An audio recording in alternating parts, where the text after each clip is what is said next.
Alam niyo ba nang banggitin ng Pangulong Duterte ang katagang papatayin ko kayo, ay ganito ang naging kahulugan? Ipatutupad ko ang tamang batas para sugpuin ang ilegal na droga. Hindi ako natatakot anuman ang kapalit nito. Ito yung ating tatalakayin ngayon kung bakit ganun ang ating katanungan. Bali, magsisimula tayo. Balik tayo dun sa simula dito sa panahong tatakbo pa lang yung ating Pangulong Duterte. Nung tatakbo pa lang siya, 'di ba, ang kampanya niya, una pa lang sinabi na niya hindi pa siya nananalo. Ang kampanya niya tungkol sa droga ay dadanak ng dugo pag siya ang ibinuto ng tao. Yan mismo sinasabi niya, ulit-ulit niya yung sinasabi. Ngayon, nung siya na ang manalo, yung kasi ang pangako niya, ginawa niya. 'Di ba, ang unang-unang nabalita yung mga opisyal, tulad ng mga general, mga mayor, yung mga matataas na 'di ba? 'Yun ang mga nasangkut. Anong pagkakasangkut noon? Maraming namatay. Kasi hindi mo man 'yun mapapasuko, hindi mo man 'yun basta mahuhuli kung walang mamamatay. Kasi tulad noon, yung mga mayor, vice mayor, may mga kagawad.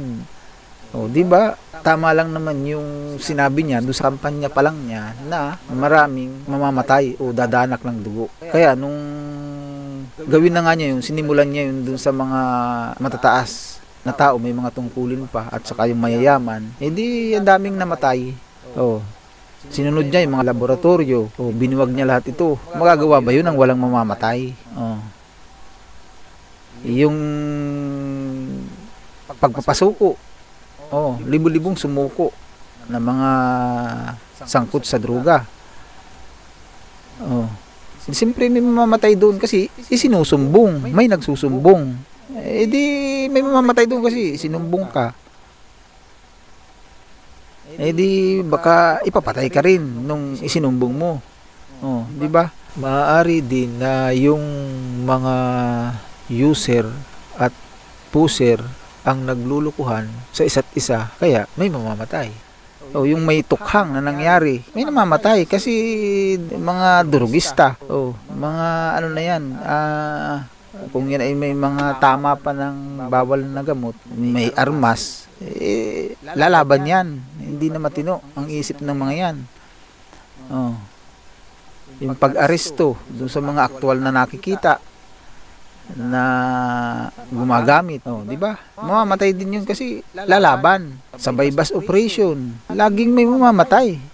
Hindi pwedeng wala. May yung sinasabing collateral damage, may mga naliligawan ng bala. Wala namang iniuutos ba ng inuutos ba ng talagang kasama 'yun dun sa gera sa droga. Tapos yung yung iba pa, may iba pang namamatay na masasabing may rin sa droga, may connection din, ay yung mga pulis na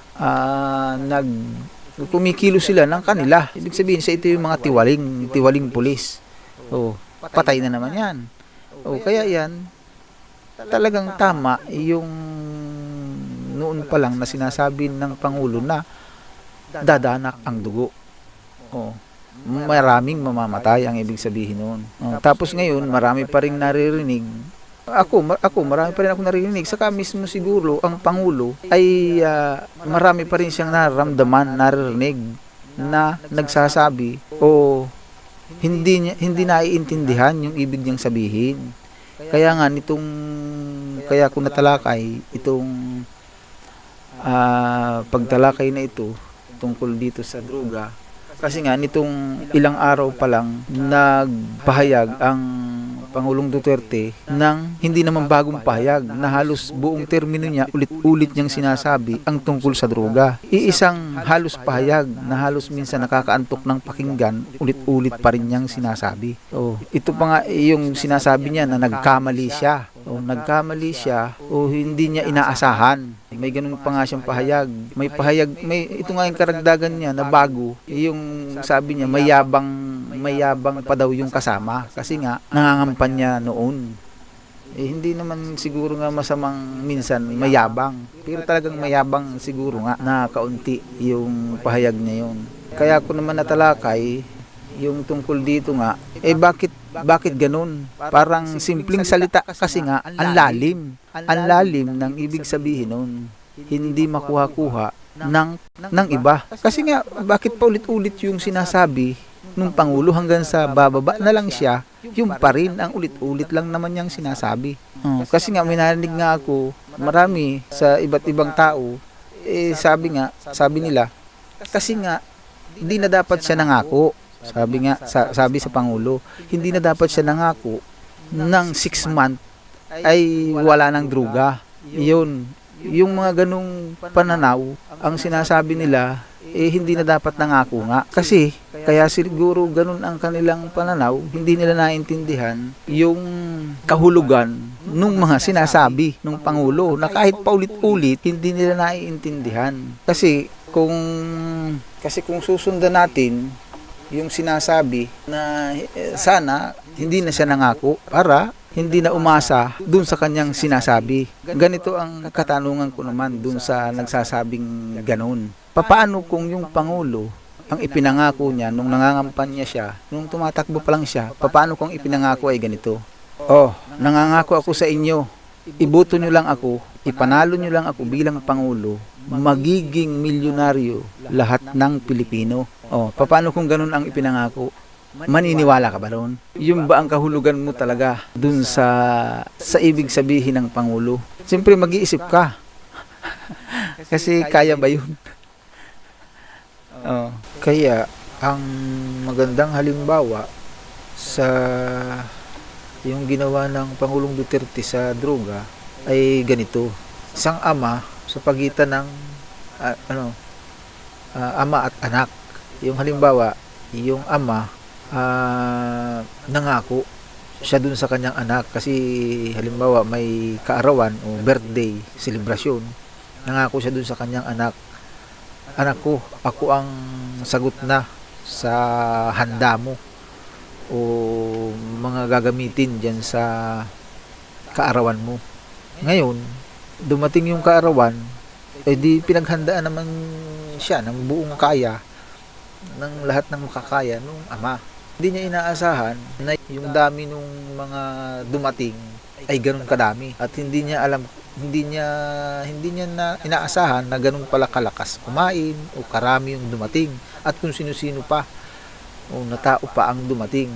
Di ngayon naubos yung handa, hindi napagbigyan yung iba. Kumbaga sa hindi natugunan, kulang yung pagsusumikap nung ama para dun sa selebrasyon nung kaarawan ng anak. Di pwede bang sabihin nung anak na, ay ama ko, failure ka. Hindi, ayaw ko na sa'yo kasi hindi mo naman ginawa yung pangako mo. Diba? Hindi naman niya pwede sabihin dun sa ama niya kasi alam naman niya kung ano yung ginawa para dun sa kanyang kaarawan. Kaya lang, talagang hindi lang inaasahan talaga yung nangyari dun sa aktual. Dun sa aktual na, pero naroon yung talagang yung determinasyon ng ama na tugunan yung lahat ng pangailangan niya dun sa kanyang okasyon. Kaya lang, dun sa aktual, nagka-problema. Di ba, hindi niya pwedeng sisihin yung ama, ay, failure ka ama, galit ako sa iyo. Kasi ganito ganyan, may hindi nakakain, may kulang na ganito, may ganyan.